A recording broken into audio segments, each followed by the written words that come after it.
తాకట్లో ఉన్న మీ బంగారాన్ని విడిపించి ఆ రోజు ఆన్లైన్ రేటుకి కొంటాం. Sharma gold company. నమస్కారం, సుమన్ టీవీకి స్వాగతం. నేను మానస. ఈ రోజు మనతో పాటు ఉన్నారు జ్యోతిష్య రత్న, జ్యోతిష్య చక్ర వైభవ నిపుణ డాక్టర్ రాళ్లపల్లి రవికుమార్ గారు. వారితో మాట్లాడదాం. జూలై మాసానికి సంబంధించిన రాశి ఫలాలు ఏ విధంగా ఉన్నాయి అనే విషయాలు తెలుసుకుందాం. గురుగారు నమస్కారం అండి. నమస్కారం.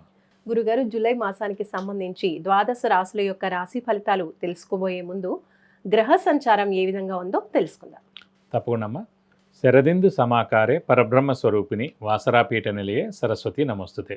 సుమన్ టీవీ ప్రేక్షకులకు నమస్కారం. ముందుగా ద్వాదశ రాశుల్లో నవగ్రహాలు జూలై నెలలో ఎక్కడున్నాయో తెలుసుకుందాం. సూర్యుడు 17 జూలై దాకా మిథున రాశిలో ఉంటాడు, తర్వాత కర్కాటక రాశిలోకి వెళ్తాడు. కాబట్టి సూర్యుడు వచ్చేసి మనకి ముఖ్యంగా అంటే నెల గురించి చెప్పుకున్నాం కాబట్టి 16వ తారీఖు దాకా మటు ఖచ్చితంగా మనకి మిథున రాశిలో ఉంటాడు. నెక్స్ట్ వచ్చేసి గురువు కూడా మనకి మిథున రాశిలోకి ప్రవేశించాడు కాబట్టి మిథున రాశిలోనే ఉంటాడు ఈ నెలలాళ్ళు కూడా.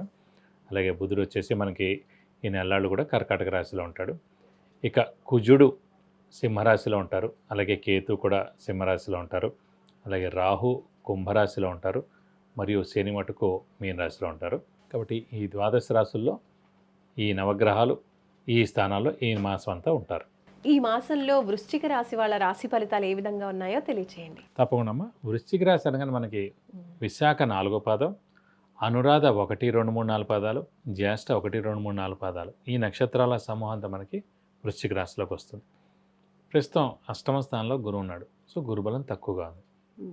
దేవుడి వల్ల మన అర్ధాష్టమ శని కూడా నడిచింది, అది వెళ్ళిపోయింది. ఇప్పుడు పంచమ స్థానంలో శని ఉన్నాడు, కాస్త పర్వాలేదు.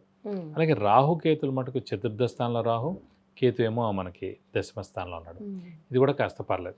కాబట్టి ఏంటి, ఇది కొంచెం మధ్యస్థంగా మీడియంగా మిశ్రమంగా ఉంటుందని చెప్పుకోవాలి. ఎందుకంటే ఎక్కడికి వెళ్ళినా పనులు ఆలస్యంగా అవడం, అనవసరమైన మాటలు పడడం, ఏదో అసలు మనకు సంబంధించిందైనా కూడా అందులో మనం ఇరుక్కోవడం, ఇలాంటివన్నీ కొంచెం వీళ్ళకి జరుగుతుంటాయి. ఎందుకంటే చంద్రుడు సాధారణంగా ఈ రాశిలో నీచ స్థానంలో ఉంటాడు. చంద్రుడు సాధారణంగా మనస్కారకుడు, బుద్ధికారకుడు, అలాగే ఆరోగ్యకారకుడు, అలాగే తల్లికారకుడు, అలాగే అమ్మమ్మ లేదా తల్లి వాళ్ళ అక్క లేదా తల్లి వాళ్ళ చెల్లెలు అంటే పెద్దమ్మ పిన్నమ్మ వీళ్ళందరూ మొత్తం తల్లివెంపు అంతా కారకత్వం చంద్రుడు. సాధారణంగా ఈ వృశ్చిక రాశి వారికి చంద్రుడు నీచలో ఉండడం వలని తల్లి ఏదో ఒక ఆందోళన ఉండడం, తల్లికి ఏదో ఒక మేజర్ సమస్య ఉండడం, అలాగే మన తల్లి వాళ్ళ అక్క కానీ తల్లి వాళ్ళ చెల్లెలు కానీ ఇంకా మేజర్ సమస్య ఏదో ఉండడం, వాళ్ళ భార్య భర్తలు సరిగ్గా ఉండకపోవడం, భర్త కొంచెం ఎర్లీగా చనిపోవడం, లేకపోతే వాళ్ళకి ఏదో మేజర్ది వాళ్ళ ఇంట్లో వాళ్ళ పిల్లలు ఏదో మేజర్ ప్రాబ్లం ఉండడం, లేకపోతే పెద్ద అనారోగ్యం ఉండడం. ఒక్క చంద్రుడు ఇన్ని కారకత్వాలండి. అంటే ఒక్క చంద్రుడు నీచులో ఉన్నట్టు ఇన్ని జరిగేందుకు అవకాశాలు అనమాట. కాబట్టి సాధారణంగా వీళ్ళకి మనస్సు కొంచెం వీక్గా ఉంటుంది. అక్కడ ఏముండదు, కానీ అక్కడ ఏమైనా పాము ఉందేమో, అక్కడ ఏమైనా ఉందేమో, అలజడి అనమాట బాగా ఉంటుంది. అందుకే చూడండి, చంద్రుడు మెయిన్ ట్యాబ్లెట్స్ అన్నీ కూడా వైట్ కలర్లో ఉంటాయి. చంద్రుడు వైట్ కలర్లో ఉంటుంది. సో ఆ వైట్ కలర్ ట్యాబ్లెట్ వేసుకుంటే మనం మనశ్శాంతిగా ప్రశాంతంగా అమ్మాయి ఇది కరెక్ట్ మందు వేసుకుంటున్నాం. అలాగే డాక్టర్స్ అందరూ కూడా వైట్ కలర్ కోట్ వేసుకుంటారు. నర్సులు కానీ, హాస్పిటల్స్ అన్నీ బెడ్షీట్స్ కానీ, హాస్పిటల్స్ అన్నీ కూడా ఇలా క్రీమ్ కలర్ కానీ వైట్ కలర్లోనే ఉంటాయి. అంటే ఒక పెద్ద అనారోగ్యంతో మీరు వచ్చినా కూడా మనశ్శాంతిగా మైండ్ ప్రశాంతంగా ఉంచి మిమ్మల్ని జాగ్రత్తగా డిశ్చార్జ్ చేయాలి.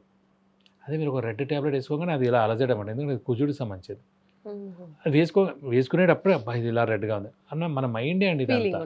సో ఇక్కడ వృశ్చిక రాశి వారికి చంద్రుడే మెయిన్ కాబట్టి విపరీతం చిన్నది ఉన్నా కూడా అనవసరం ఎక్కువగా ఆలోచించి భయపడిపోయేది. ఎవరైనా చనిపోయినా ఏదైనా పెద్ద ప్రాబ్లం వచ్చినా కూడా వాళ్ళకి మెల్లగా చెప్పాలి. ఒక్కసారి ఇలా డైరెక్ట్గా చెప్పారు కూడా మిగతా 11 రాశుల వాళ్ళకి మీరు ఏమైనా చెప్పండి, ఏం కాదు. వృశ్చిక రాశి వారు మనకి ఏదైనా పెద్ద ప్రమాదం అయింది, మీ ఇంట్లో ఇలా జరిగింది, మీ వాళ్ళకి ఇలా జరిగింది అని మెల్లగా చెప్పాలి. స్పీడ్గా చెప్తే వాళ్ళ రియాక్షన్ వేరేగా ఉంటుంది.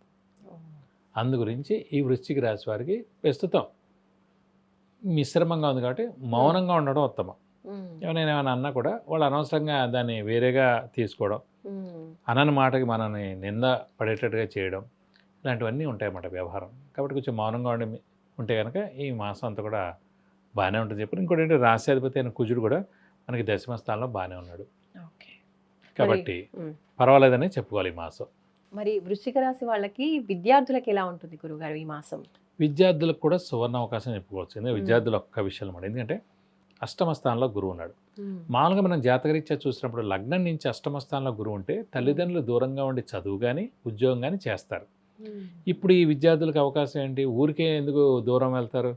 అది విదేశీ యానమైన అవచ్చు, ప్లస్ ఫారెన్ చదువుకోవచ్చు, లేదంటే ఈ ఇక్కడ ఉన్న ఇండియాలోనే వేరే స్టేట్కి కానీ ఉమ్, వేరే డిస్ట్రిక్ట్ ఎక్కడైనా వెళ్ళడం కానీ వెళ్ళి చదువుకోవడం గల కారణం ఏంటి, వాళ్ళకి మంచి ర్యాంక్ రావడం, మంచి సీట్ రావడం, ఆ బెస్ట్ యూనివర్సిటీ రావడం ద్వారానే వీళ్ళు స్థానచలమే అక్కడ చదువుకుంటారు అన్నమాట. ఓకే. ఇక్కడ విద్యార్థుల మటు సువర్ణావకాశం అని చెప్పుకోవచ్చు. మరి ఉద్యోగస్తులకి వ్యాపారులకి ఎలా ఉంటుంది ఈ మాసం? ఉద్యోగస్తులకి వ్యాపారస్తుల మటుకు కొంచెం మిశ్రమం అని చెప్పుకోవాలి. ఎందుకంటే శని బలం పరిపూర్ణంగా ఉండాలండి. గురుబలం తక్కువగా ఉన్నా పర్లేదు, కానీ ముఖ్యంగా బలం. ఉద్యోగస్తులకి శని, ఎందుకంటే శని ప్రొఫెషన్ కారకుడు, ఉద్యోగ కారకుడు, వృత్తి కారకుడు. అందుకే మనం మేష నుంచి స్టార్ట్ చేస్తే దశమాధిపతి మకర స్థానాధిపతి శని అయ్యాడు. సో మాకు ఒరిజినల్గా చూసుకుని కూడా దశమ స్థానం చూస్తాం, ఉద్యోగ స్థానాన్ని. మేష నుంచి స్టార్ట్ చేసినప్పుడు దశమం చూసినా కూడా మకరం అయింది కాబట్టి దాని అధిపతి శని అయ్యాడు కాబట్టి ఖచ్చితంగా శని ప్రొఫెషన్ కారకుడు, ఉద్యోగ కారకుడు, వృత్తి కారకుడు అయ్యాడనమాట. కాబట్టి అలాంటి శని మనకి పంచమ స్థానంలో ఉన్నాడు. సో మిశ్రమంగా ఉన్నాడు, పర్వాలేదు. ఉద్యోగస్తులు మిశ్రమంగా ఉంది. దాని నేము, ఫేము, ప్రమోషన్స్ అనేవి లేకపోవచ్చు ఈ సంవత్సరం, పెద్ద ఇంక్రిమెంట్ రాకపోవచ్చు, కానీ దీనికన్నా కింద పడేది ఉండదు, కొంచెం పర్వాలేదని చెప్పుకోవచ్చు. మరి వృశ్చిక రాశి వాళ్ళు గురుగారు ఏ పరిహారాలు పాటించాలంటారు? ప్రస్తుతం వృశ్చిక రాశి వారికి అష్టమ స్థానంలోనే గురువు ఉన్నాడు కాబట్టి గురుబలం తక్కువగా ఉంది కాబట్టి సేమ్ మేషరాశి వారిలాగా దత్తాత్రేయ స్వామిని ఎక్కువగా ఆరాధించడం, అలాగే దక్షిణామూర్తిని ఎక్కువగా ఆరాధించడం, దక్షిణామూర్తి అష్టోత్తరం శ్లోకాలు స్తోత్రాలు చదువుకోవడం, అలాగే దత్తాత్రేయ స్వామి టెంపుల్కి వెళ్ళి 40 ప్రదక్షిణాలు ప్రతి గురువారం చేయడం, అలాగే ప్రతి గురువారం ఉపవాసం ఉండడం, అలాగే ప్రతిరోజు దత్తాత్రేయ స్వామి అష్టోత్తరం చదువుకోవడం, అలాగే ఎప్పుడైనా సరే గురువారం రోజున అభిషేకం కానీ అర్చన కానీ ఆ దత్తాత్రేయ స్వామికి చేస్తే చాలా మంచిది. ఇంకా కొంచెం కష్టంగా ఉంది అనిపిస్తున్నప్పుడు ఖచ్చితంగా గురువుకి 16 వేలసార్లు జపం చేయించి శనగపప్పు కేజీంపో ఒక ఎల్లో లుంగి 1000 రూపాయల వరకు గోల్డ్ ఐటమ్ దానేస్తానుక దోషం మొత్తం తొలగిపోయి మీకు అన్ని విధాలా మంచి చేకూరుతుంది.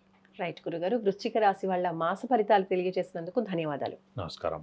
విద్య, ఉద్యోగం, వివాహం, వ్యాపారం, సంతానం, ఆరోగ్యం, ఆర్థికం, ఇలా ఎటువంటి సమస్యకైనా సరే గురువుగారు నుంచి మీరు పరిహారాలు తెలుసుకోవాలి అనుకుంటే స్క్రీన్ పైన కనిపించే నంబర్స్కి కాల్ చేసి లేదంటే వాట్సాప్ చేసి అపాయింట్మెంట్ తీసుకోవచ్చు.